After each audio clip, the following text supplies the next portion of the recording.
น้ำเยี่ยมมากเบิ่งแล้วกับพี่น้องเนื้อลิ้นเล่นเลี้ยว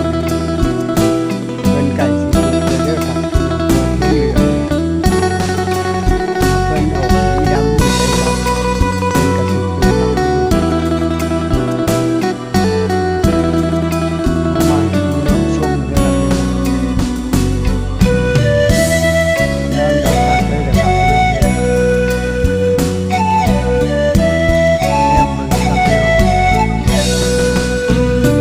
ฟ้าเอ๋ยมีไว้เฮ็ดหยังถ้าอ้ายบ่นั่งเบิ่งดาวนำกันบ่มีก็ได้ปากซอยตรงนั้น